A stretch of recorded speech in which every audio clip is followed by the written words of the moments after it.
It starts with a walk home from church, quiet, peaceful, ordinary, until a racist cop slams a 62-year-old woman against a brick wall, pressing his forearm to her throat for doing nothing more than existing with dignity.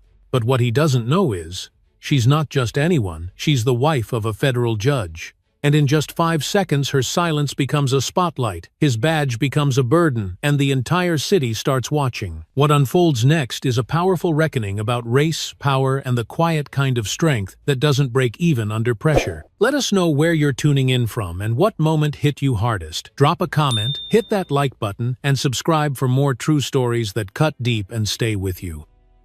The church bells had just finished ringing their echo, lingering in the warm spring air like the final notes of a familiar hymn. Naomi Ellison stepped carefully down the wide stone steps of St. Mark's Baptist, her low-heeled shoes clicking softly, with each step one hand clutching a slim leather-bound Bible, the other wrapped gently around a bouquet of white lilies tied with a pale blue ribbon. The Sunday crowd was slowly dispersing into the world outside, families hugging goodbye, children racing down the sidewalk, the quiet laughter of old friends folded into the rustling leaves overhead. Naomi moved differently from them, not hurried, not distracted, just steady and present, as if she carried her own atmosphere around her. She was dressed in a dark blue crepe dress that caught the sun without glaring, a silver brooch, shaped like a dove resting just below her collarbone.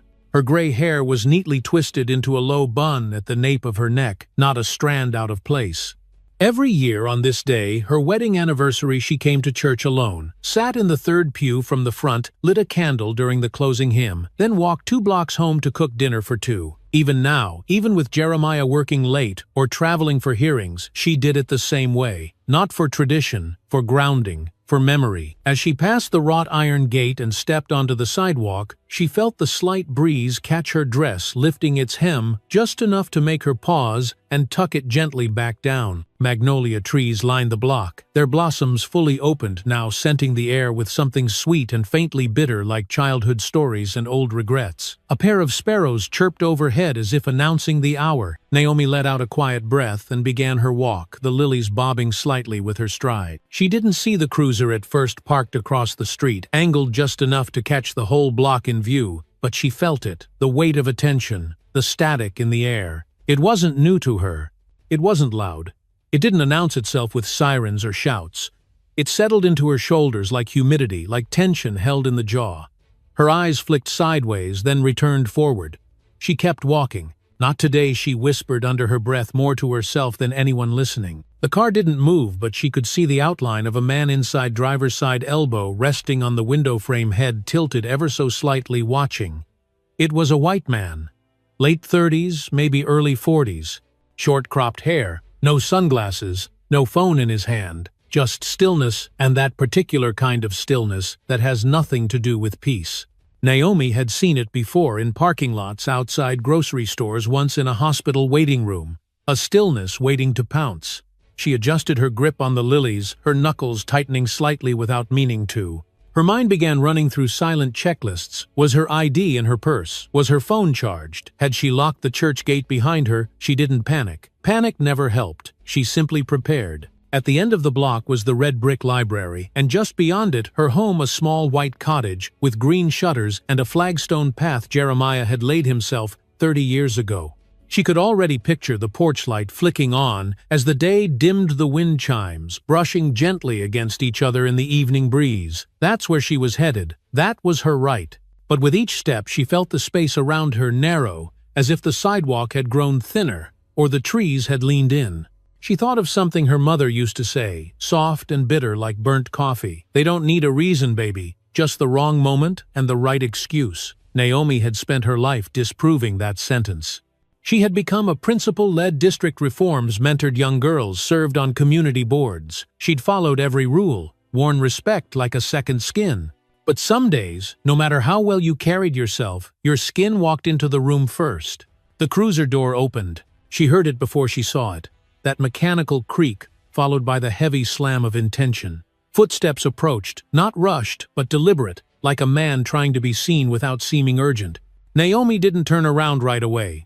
She let him come closer, let the sound of his boots on the pavement announce his presence, let the quiet decide what this was going to be. "Ma'am," a voice called out, sharp, masculine, local. She turned slowly, her face neutral, neither smiling nor defensive. "Yes, officer," she said, calm and even. He was close now, maybe 6 feet. One hand near his utility belt, the other resting on the butt of his flashlight. His eyes went to the lilies, then to the Bible, then to the brooch on her chest. He looked young enough to still have something to prove, but old enough to think he didn't. "Where you headed?" he asked. "Home," Naomi answered. "Just 2 blocks up." "You come from church." "I did," she said. "Is something wrong?" His eyes narrowed slightly. "You live around here?" Naomi met his gaze squarely. "I've lived on this block longer than you've been wearing that badge." It wasn't a threat. It wasn't even defiance. It was just the truth spoken plainly, like a number recited from memory.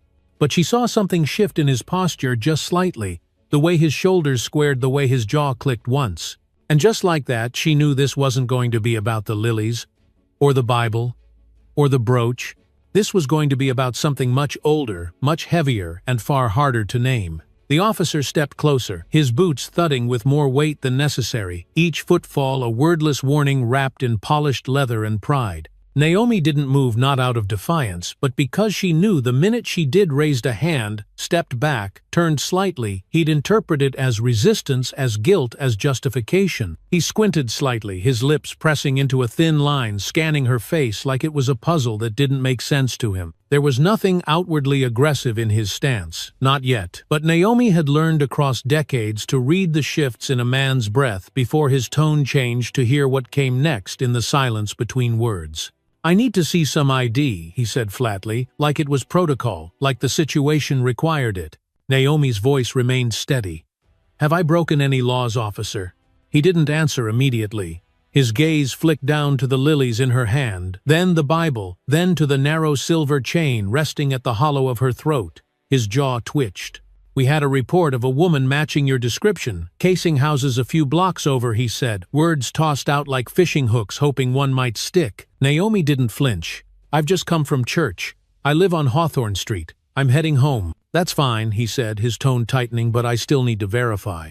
She nodded slowly, not out of agreement, but acknowledgement. "And do you ask every woman carrying flowers and scripture to verify where she belongs?" A flicker of something sharp passed through his eyes, something unspoken that tasted like insult. The wind picked up slightly, tugging at the hem of her dress and pushing a curl of her gray hair across her cheek. Naomi reached up slowly, tucked it behind her ear, never taking her eyes off him. "What's your name?" he asked more forcefully now. She answered calmly, "Naomi Ellison." He paused. The name registered. Maybe not fully, maybe not yet, but something about it slowed him for half a second. Then he took a breath, squared his shoulders, and took a step closer. He was within arm's reach now, close enough for her to smell the faint trace of aftershave and sweat, close enough to see the tension building in the corners of his eyes. "I need you to stop walking and produce ID now," he said again, louder this time. Naomi didn't raise her voice. "I know my rights, officer. If you don't have reasonable suspicion, you have no legal grounds to detain me." The tension cracked in him then, not dramatically, not all at once, but like a frayed thread snapping in silence. His voice dropped low and sharp. "You're refusing a lawful order." "I'm refusing to be harassed," she answered, her tone still even. "There's a difference." Around them, the street had gone strangely quiet. The chirping birds, the distant car engines, even the breeze seemed to hesitate. Across the street, a young couple holding hands slowed their walk, eyes drawn to the 2 figures on the sidewalk, their expressions wary but unsure. A man in a delivery van paused at the stop sign longer than necessary, glancing through his side mirror.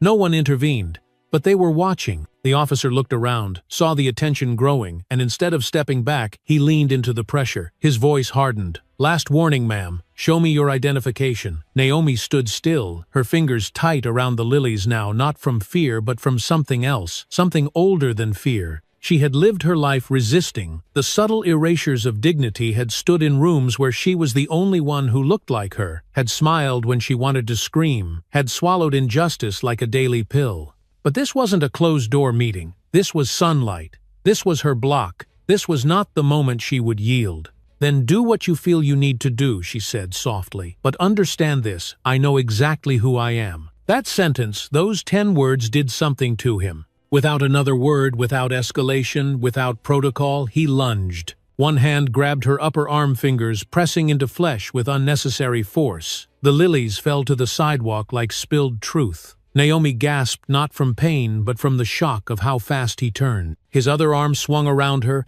and in one brutal motion he shoved her backward and slammed her against the brick wall of the closed bookstore behind her. Her back hit first, then her shoulder, and she felt the rough texture scrape through the fabric of her dress. His forearm pressed across her throat, not choking, not completely, but just enough to take control, to erase distance, to threaten without drawing blood. The world slowed. Naomi's hands instinctively moved to his arm, not to push, not to fight, but to brace herself to stay upright. Her face tilted slightly toward the sun, the late morning light catching the silver of her chain. Her eyes didn't close. She looked at him, right at him. Even with pressure on her windpipe, she spoke, her voice quiet but clear. "You don't get to do this," she said. "You're resisting," he barked. "I'm standing," she whispered. A cry rang out across the street, an older woman's voice sharp with disbelief. "Get your hands off her!" A phone camera clicked. Someone shouted, "She's not doing anything," but the officer didn't move. Naomi's breath came in short, uneven pulls, now her chest rising against his weight. Her knees trembled slightly, but she kept them locked, refused to give him the image of collapse. Behind her, the brick wall stayed cold and unmoving, an anchor and a prison. The lilies at her feet had been crushed. The Bible had slid out of her purse and lay open to a psalm she hadn't read in years. A verse about enemies falling into their own traps. And somewhere inside her, beneath the pain, the fear, the helplessness, was something burning slow and bright. She wasn't crying. She wasn't pleading. She was waiting, because she knew something he didn't. He wasn't the only one who had been watching. The world didn't break open with noise. It cracked with silence, the kind that feels like pressure in the chest, a held breath stretched too long. Naomi remained pinned against the wall, her face tilted just enough to see the blur of faces across the street gathering like clouds before a storm. A few people had begun to shout, but the officer, so close now, she could see the tiny red vessels in his eyes, acted like their voices didn't exist, like he'd already convinced himself this wasn't excessive, wasn't personal, wasn't wrong. His jaw tightened with the kind of control that was always 1 inch away from collapse, and his grip across her collarbone made it clear he wanted to finish this before anyone intervened. She could feel the stone at her back, digging into her spine, could feel her breath stutter inside her ribs, could feel her own silence becoming heavier than her words. Her vision blurred for just a second, not from pain or fear, but from the weight of it all, the decades of navigating rooms where she had to smile first, explain herself faster, forgive more quickly. She thought briefly of her students, girls with thick hair and quick minds, who had once asked her if being good was ever enough. She had told them it was. But now, with her arms restrained and her voice dismissed, she wasn't sure she believed it anymore. Then came the sound. It didn't scream through the street. It sliced it, the sudden screech of tires biting pavement, the bark of rubber against asphalt, like a whip snapping across the afternoon calm. The officer flinched barely, but Naomi felt it in the loosening of pressure against her throat. He turned, his head eyes narrowing toward the intersection. A black SUV had pulled up fast, its wheels hugging the curb as the engine cut abruptly. The crowd instinctively parted, some stepping back, others raising their phones higher, and then the door opened. Jeremiah Ellison stepped out without hesitation. He didn't slam the door. He didn't raise his voice. He didn't come charging like a hero in a movie. He walked slow, deliberate, with the kind of presence that didn't need an introduction. He wore a slate-gray suit jacket, unbuttoned collar open, but it wasn't the clothes that turned heads. It was the way he carried himself, like the air had to move around him, not the other way around. At 6'3", with broad shoulders, and a stare that had once silenced courtrooms mid-trial, Jeremiah didn't need to ask what was happening. He could see it all. Naomi, breathless and bruised, backed into brick. The officer with his hands still raised, still unsure whether to let go or double down. And the onlookers frozen between fear and hope. His voice, when it came, was measured steel. "Step away from my wife." The officer's spine straightened like a struck match. He turned fully now, hands slowly, dropping from Naomi's shoulder, eyes flickering between the judge and the badge number on his own chest, as if trying to make sense of what he'd just heard. Naomi leaned against the wall for support, one hand at her side, the other pressing lightly against the spot where his arm had pinned her. She didn't say a word. She didn't need to. Jeremiah took one more step forward, his voice lower now but firmer. "I said, step away. From my Wife.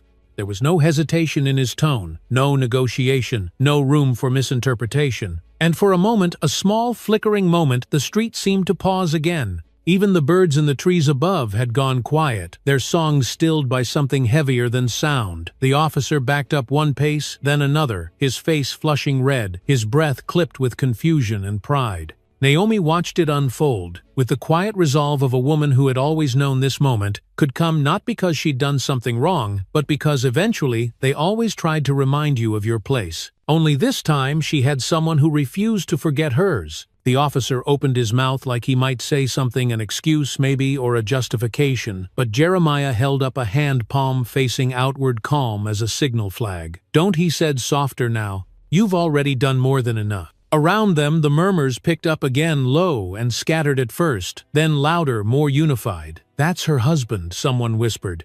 "Isn't he a judge?" a woman asked, clutching her purse tighter. A teenager with a live stream muttered, "Oh, he's about to lose his badge on camera." The shift in power was visible now, thick in the air like humidity before a summer storm. The officer who had just minutes ago held a woman against a wall was suddenly surrounded by judgment, not from authority above but from truth unfolding all around him. Jeremiah turned toward Naomi, his voice dropping to something only she could hear.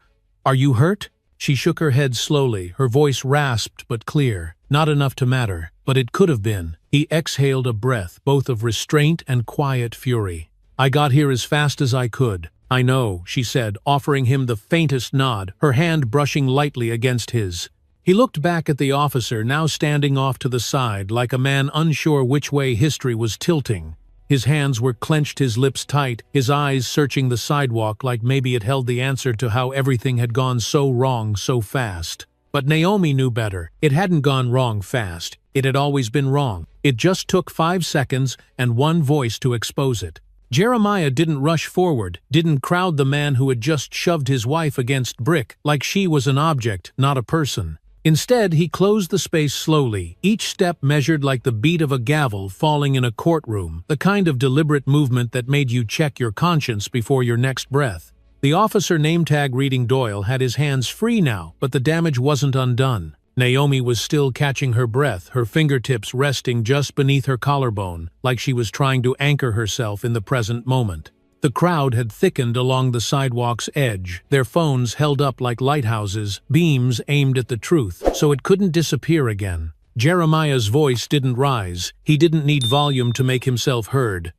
"I want your name," he said. "Your badge number. Right now." His tone was flat and unshaken, like the words themselves carried weight. No one could deflect. Doyle looked at him, jaw-tight eyes, scanning the crowd, then back at Naomi, as if seeing her for the first time, not as a stranger, but as someone connected, someone protected. But it was too late for revelation. "This is a misunderstanding," Doyle said, quickly, voice shaky at the edges, trying to catch up to the unraveling. "No," Jeremiah replied, still calm, still unmoving. "What just happened here was not a misunderstanding. It was a choice. One you made." Naomi shifted slightly against the wall, her posture straighter now, dignity intact. Despite everything that had been stripped away in the last few minutes, she didn't speak yet. Not because she could, because she wanted to listen to what her husband would say, to what he would choose to do with the fire in his chest. Jeremiah turned to her for just a second, his hand barely brushing hers. "You okay?" he asked under his breath. She nodded once. "Don't hold back," she said quietly. "Not today." Jeremiah turned back to Doyle. "Do you know who you just put your hands on?" he asked, not for effect, not as a threat, but because the question mattered. "This woman has served this community longer than you've worn that badge. She has educated generations, mentored leaders, shown up when this city didn't deserve her. And you," he took one breath deep and cold, "you assaulted her because you didn't like the way she walked." Doyle opened his mouth, then closed it again, his hands twitching slightly at his sides. The crowd had grown braver now. Someone said, "Tell him who she is." Another added, "We've got the whole thing on video." A woman near the back murmured, "It's always this way until someone important's watching." Jeremiah's voice dropped even lower. "You didn't ask questions. You made assumptions. You didn't de-escalate. You escalated. And for what, a necklace, a skin tone, a woman who didn't bow her head?" The silence was thunderous. From across the street, a police sergeant had arrived. Black woman, mid-40s, calm eyes, and a badge gleaming under the sun. She walked slowly toward the scene, nodding to those in the crowd with the familiarity of someone who knew which side of the street her roots were on. "Everything all right here?" she asked, voice steady, gaze landing on Doyle. Jeremiah stepped aside, gave her room. "This officer here," he said, pointing to Doyle without raising his hand, "put his hands on my wife without provocation, slammed her into that wall, threatened her. You tell me? Does that sound like procedure to you?" The sergeant's face didn't shift much, but her eyes cooled. "Is that accurate, Officer Doyle?" she asked. She refused to comply," he answered, voice thinning. "She matched a report." "Did you see her commit a crime?" Jeremiah interrupted, stepping back just enough to draw the crowd in tighter. "Did you see her run? Did you hear her threaten you, resist you, or raise a hand? Or did you just not like that she didn't look scared of you?" Naomi finally spoke, her voice low but clear. "He didn't see me at all. Just the version of me he wanted to believe." A wave of murmurs passed through the crowd like a current. The sergeant glanced at Naomi, then at Jeremiah, then at the phones. Her nod was slow. "We'll be handling this," she said quietly to Jeremiah. "I suggest you file a complaint immediately." "We will," Naomi said. "But let me be very clear, this doesn't end with paperwork." Jeremiah looked at Doyle one last time, not with rage but with something deeper, heavier disappointment that men like this still existed in uniforms meant to protect. "You assaulted the wrong woman," he said, "and you're about to learn what that means." Doyle stood stiffly, his hands clenched, his mouth tight as the sergeant pulled him aside. His voice had no place left to go. No one was listening now. The power he'd clung to with force and threat had dissolved in the air, choked by truth, by witness, by the unshakable presence of consequence. Naomi stepped forward, brushing her dress with one hand, smoothing out wrinkles that hadn't come from fabric, but from insult. She turned to her husband and nodded once. "Let's go," she said, her voice still strong. "I've got lilies to replace." They walked side by side, past the gathered crowd, past the crushed bouquet and the fallen Bible, past the man who thought power lived in his badge instead of his integrity.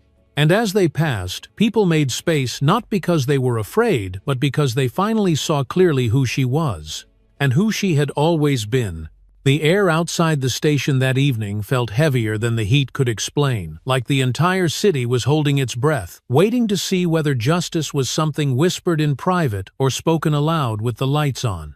Naomi sat quietly beside Jeremiah on their porch, the soft creak of the rocking chair beneath her, keeping time with the thoughts moving through her chest. The bruises on her shoulder had begun to surface, faint shadows beneath the skin more tender than she wanted to admit. But it wasn't the ache in her bones that stayed with her. It was the way the officer's eyes had shifted when he realized who she was, like her humanity only mattered once it was attached to a name he recognized. Jeremiah had barely spoken since they got home, and Naomi didn't press. Some silences were not empty. They were full of restraint, full of strategy. He sat with his elbows on his knees, his wedding band catching the last streaks of sunlight.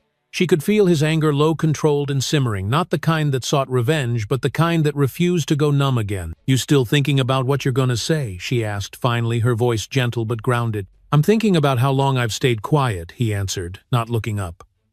"How many times I told myself to wait for the right moment." Naomi nodded slowly, her hand resting on the arm of her chair. "And now," he exhaled, "now I'm wondering if every moment we waited just let them believe they were right." The cicadas had begun their chorus in the distance, a constant electric hum beneath the sounds of evening distant traffic, a neighbor's screen door slamming, the faint cry of a baby down the block. Naomi looked out toward the street where it all had happened, where her back had met brick, and her dignity had been tested in front of strangers.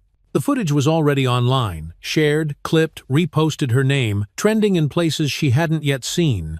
She hadn't watched it, not yet. She didn't need to. She remembered every frame in her body. Inside the house, the phone rang again, then again. Jeremiah had stopped answering. The messages kept piling up, colleagues, reporters, old friends, even enemies pretending concern. Everyone had something to say now that the truth had made its way to daylight. But truth, Naomi thought, was not enough. It had to be carried, protected, amplified. It had to be more than a moment. "I don't want this to just fade," she said softly. "I don't want it to become another headline that disappears by Monday." Jeremiah turned toward her, finally meeting her eyes. "It won't. Not if we hold it. Not if we own it." They sat in silence for a while longer, letting the words settle the way dust does after a long drive down a dirt road. And then, quietly, Naomi stood. She walked into the house, pulled her notebook from the hallway drawer, and returned with a pen already uncapped. She sat beside him again, flipped to a clean page, and began to write. "What's that?" he asked, watching the curve of her letters. "Names," she said. "People I want in the room. Pastors, teachers, journalists who don't just chase clicks. Elders who still remember what organizing feels like. I'm not waiting for permission, Jeremiah. I'm planning." He smiled, not wide but real. "You always did like being 10 steps ahead. You always made me walk alone to get there," she replied, with just enough teasing to cut through the weight of the day. He leaned over and kissed her temple, his lips lingering just long enough. Not this time. By the time the sky turned purple, the city had already begun to change. Not on the surface, not in the streets, but in the way people spoke to each other, in the way strangers nodded when passing, in the way stories traveled across kitchen tables and front porches. Naomi had become a name people knew, but more than that, she had become a mirror. And what people saw reflected was themselves, wounded, enduring, still standing. At the precinct, things were already shifting. Officer Doyle had been pulled off duty pending review, but rumors spread like spilled ink. Some officers said he'd been made a scapegoat. Others said he got exactly what he deserved. A few quietly admitted they'd seen him cross the line before. Jeremiah knew that whatever came next wouldn't be about just one man. It would be about a culture, a silence, a permission structure that too often allowed harm and expected no consequence. That night, as Naomi sat at the dining table jotting notes under the glow of a single lamp, Jeremiah paced the hallway with a phone to his ear. He spoke calmly, but the lines in his forehead stayed deep. He was calling leaders, judges, civil rights attorneys, council members, people who understood that justice wasn't just an idea but a structure, something that needed rebuilding from the inside out. Naomi listened with one ear, her pen still moving, her heart beating steady. She thought of her students again, now grown scattered across the country, watching this unfold on their screens. She wondered if they recognized the same voice in her now that had once called them to their potential. She hoped so. Naomi, Jeremiah said from the doorway, "They want a statement in the morning." She looked up, not flinching. "Then we give them one. Not to defend ourselves, but to declare what comes next." He nodded. Together, she smiled. Always. And with that, she stood again, walked to the front door, opened it, and looked out into the night. The porch light flickered once, then held steady. Somewhere down the block, someone was still awake, watching from their window. Naomi didn't wave, but she stood there long enough to be seen, bruised, yes, but unbroken, and the city, even in its silence, felt like it was listening. By the time the sun rose over the courthouse steps, there was already a small crowd gathered, some standing in quiet clusters, others seated on the low stone benches with coffee cups clutched between steady hands. The morning air smelled like brewed determination, and fresh ink like something old had finally been broken open to make room for something new. Naomi stood near the entrance beneath the tall columns, dressed in a simple gray suit, her brooch polished, her posture unshaken. She wasn't there to be the center of anything, but the gravity around her said otherwise. Jeremiah stood beside her tie, already loosened his hand, brushing gently against hers, a silent signal that no matter what came next, they were walking through it together. Reporters lined the walk like sentries, microphones held out like confessions, waiting to be heard, their voices muffled under the weight of the moment. Naomi didn't stop for questions. She didn't look for cameras. She stepped inside the courthouse as if it were her own living room, because dignity, when earned, doesn't flinch in the face of scrutiny. The courtroom itself was packed. Activists, clergy, city workers, students with notebooks, they filled the pews like it was Sunday morning. The judge entered, the bailiff called the room to order, and the air seemed to tighten in every corner. The officer Doyle sat across the aisle, shoulders, hunched eyes low, the bravado from that day long gone. His uniform was gone too. In its place, a stiff gray suit that didn't quite fit, like he was playing a part he no longer believed in. His lawyer whispered often, but he barely responded, lips pressed into a thin, bitter line. Naomi watched him, not out of anger, but out of something quieter and more devastating, the knowledge that he had believed, truly believed, she was small enough to be crushed without consequence. The trial moved swiftly, not because it was easy, but because the evidence had already spoken before anyone entered the room. Video footage from multiple angles played in silence, only the soft hum of the screen filling the space. As the jury watched Naomi be shoved, heard her voice break, saw the crowd begin to rally, and witnessed the moment Jeremiah stepped into a frame. Witnesses testified, some from the crowd, others from within the police department itself. A former colleague of Doyle's said, "We knew he had a problem with power. We just stopped looking." That line landed like a hammer. When Naomi took the stand, the room went still, not just with attention, but with reverence. She didn't raise her voice. She didn't need to. She spoke like someone who had walked this road 1,000 times in silence and finally decided the world needed to hear her shoes hit the pavement. "I wasn't attacked because of what I did," she said plainly. "I was attacked because of what he saw when he looked at me. And if that isn't enough to bring us here, then why even have a courtroom?" When the verdict came back, liable for assault, misconduct, and civil rights violations, no one cheered, no one clapped. It was the kind of justice that didn't taste sweet, only necessary. Naomi closed her eyes and let out a long, quiet breath, not of victory, but of release. Doyle sat still, jaw trembling, the reality of his downfall, finally settling into the empty space where his certainty used to live. Outside, the steps were more crowded now, the sun casting long shadows behind every conversation. Naomi stepped to the podium, cameras snapping again, but her gaze never wandered from the people. "This isn't just about what happened to me," she said. "It's about what we allow to happen to people who don't get cameras, who don't have someone show up in time. This is a promise not to be silent again." From there, the change didn't explode, it unfolded. In the weeks that followed, Jeremiah led a formal review of all use-of-force complaints in the department. A community oversight board was established, and Naomi was asked to chair its first session. Some officers resigned quietly. Others stayed and listened for the first time.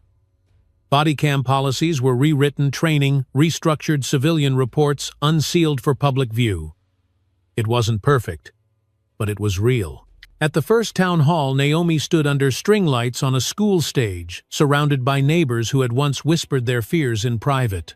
She held the same notebook she'd started on the porch that night and read out a list of changes already implemented.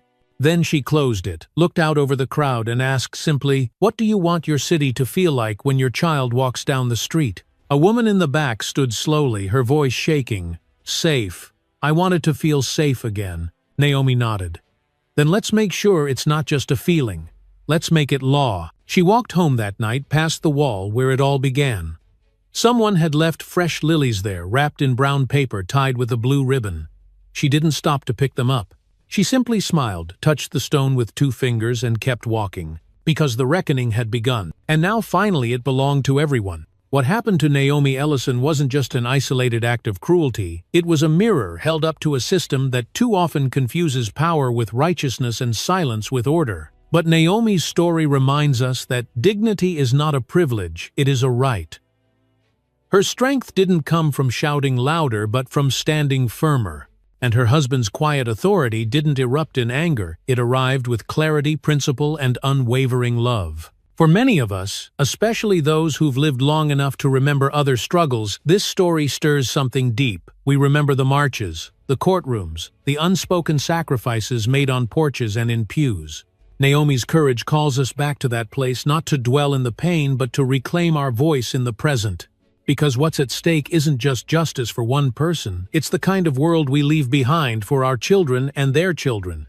So, if this story moved you, if it made you pause, reflect, or even remember, please take a moment to like this video, share it with someone who still believes in quiet strength, and subscribe to our channel for more true stories that honor resilience, expose injustice, and uplift the power of everyday people. Let's not just witness the truth, let's carry it forward, together.